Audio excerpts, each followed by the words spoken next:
परम शांति।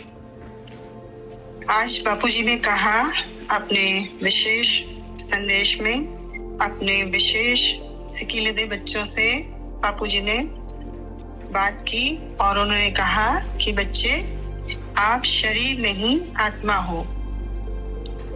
यही हमारा परिचय है कि हम आत्मा हैं और आत्मिक दृष्टि से सारा संसार ही हमारा परिवार है। अब बस इस अंतिम जन्म में बापूजी ने याद दिलाया हमको, जैसे कि हम बेहद के सब बच्चे इस बात को मानते हैं कि हम सबका ये अंतिम जन्म है। उसी बात को बापूजी ने भी हमें याद दिलाया कि अब बस इस अंतिम जन्म में गृहस्थ व्यवहार में रहते आपको स्वयं पर अटेंशन ही रखना है कि मेरी वजह से कोई भी आत्मा असंतुष्ट ना हो, और आप जिस परिवार में रहते हो उन सदस्यों की जिम्मेवारी बुद्धि से बाप हवाले कर दो।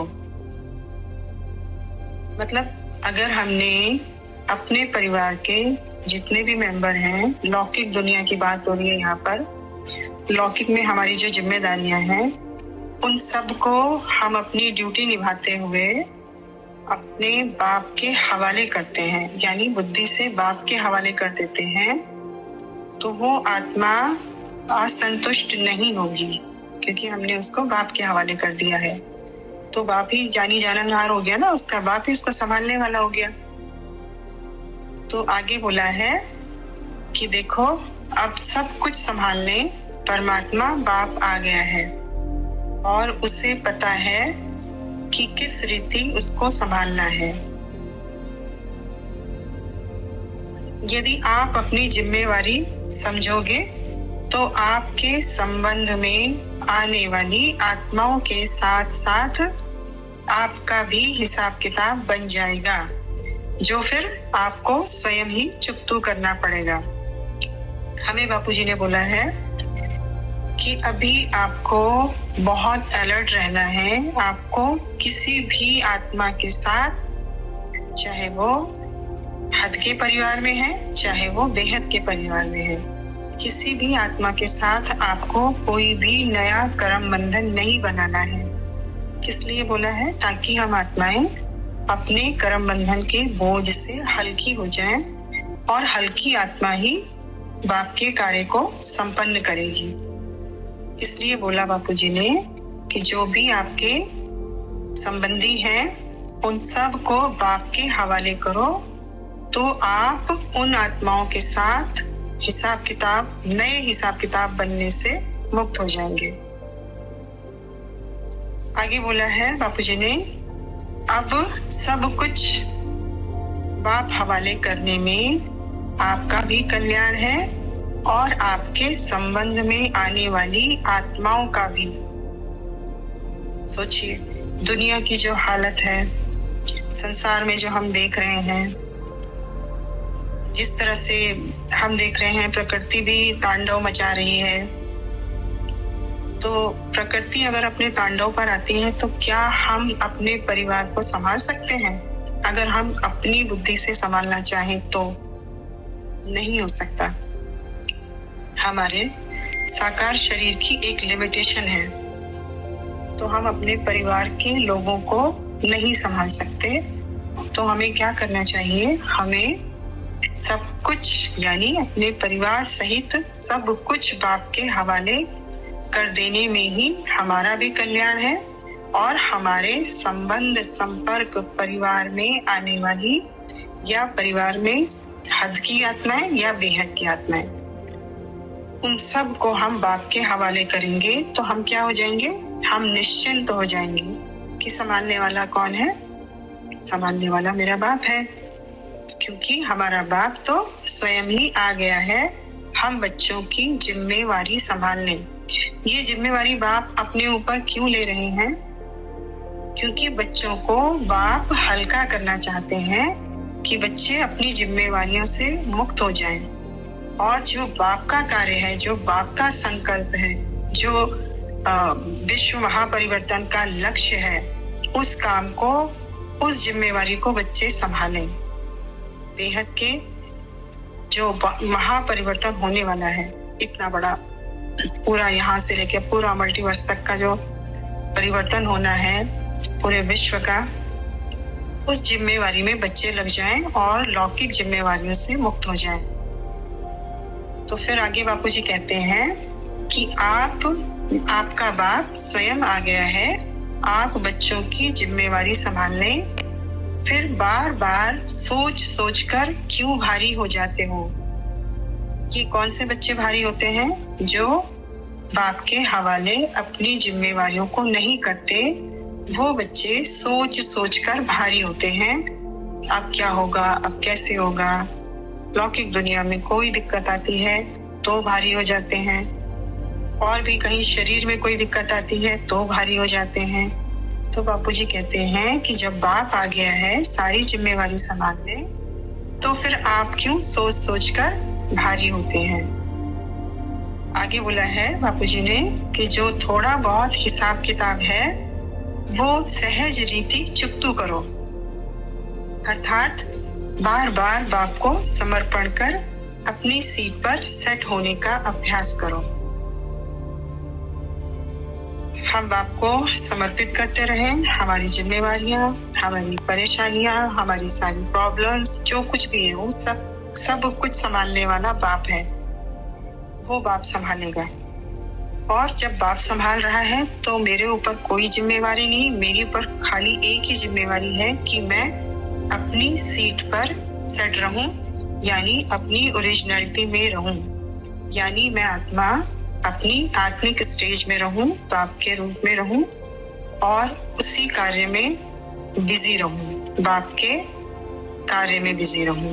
बाप का कार्य मतलब विश्व परिवर्तन का कार्य, परम शांति की वाइब्रेशन से पूरे मल्टीवर्स तक एक एक कण में परम शांति और परम प्रकाश भरने का अभ्यास।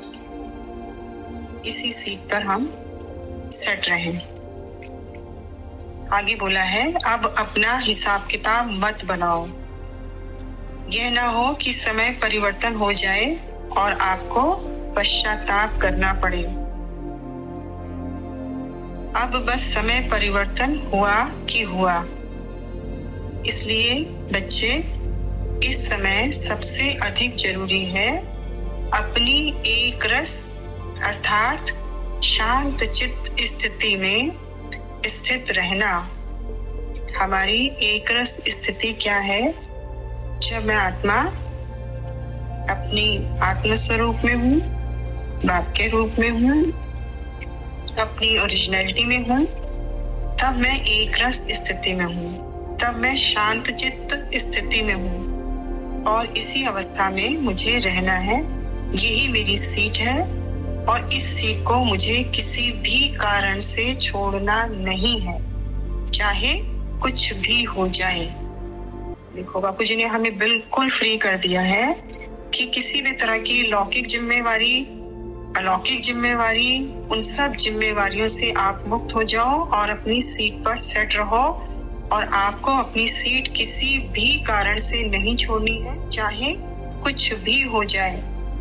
मतलब हम देख रहे हैं ना, दुनिया में किसी भी तरह का कोई भी दृश्य हमारे सामने आ सकता है, तो कितना भी अच्छा दृश्य है और कितना भी प्रकृति के तांडव का दृश्य है या कुछ भी है, किसी भी तरह की कोई भी दृश्य हमारे सामने आए तो भी हम अपनी सीट से ना उतरें, हम अपनी सीट पर सेट ही रहें।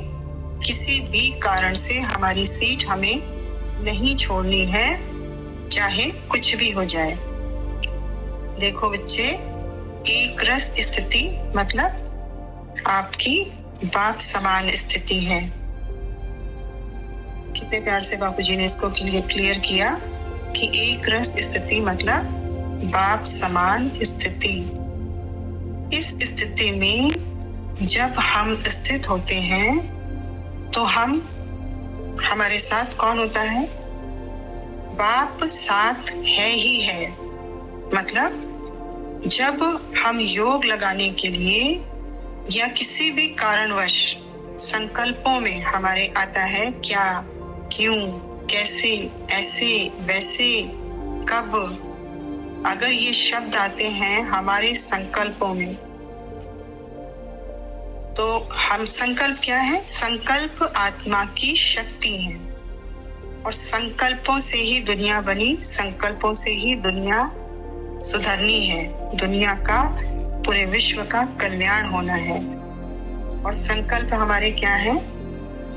एक सिर्फ परम प्रकाश और परम शांति। यही एक महासंकल्प है जिससे विश्व का कल्याण होना है। तो हमें किसी भी कारणवश अपने संकल्पों में कब, क्या, क्यों, कैसे, ऐसे, वैसे इन शब्दों को लाना भी नहीं है, संकल्पों में भी नहीं लाना है, क्योंकि आत्मा की पावर संकल्प है और हम उस पावर को किस लिए यूज कर रहे हैं? विश्व कल्याण के लिए। और जब हम क्या, क्यों, ऐसे, वैसे, कैसे करते हैं तो क्या होता है? तो हम बाप से दूर हुए, तो मतलब हमारी जो मंजिल है, हमारा जो डेस्टिनेशन है, जो हमारा लक्ष्य है, हम उससे भी दूर हो जाते हैं। इसलिए सदा प्रेम स्वरूप बनकर रहो। प्रेम स्वरूप बनकर रहो मतलब बाप के प्यार में लवलीन रहें। प्यार में लवलीन मतलब परम शांति, परम प्रकाश में ही गहरे डूबे रहें, उसी संकल्प में एक रस रहें। ये एक रस अवस्था ही बाप समान अवस्था है।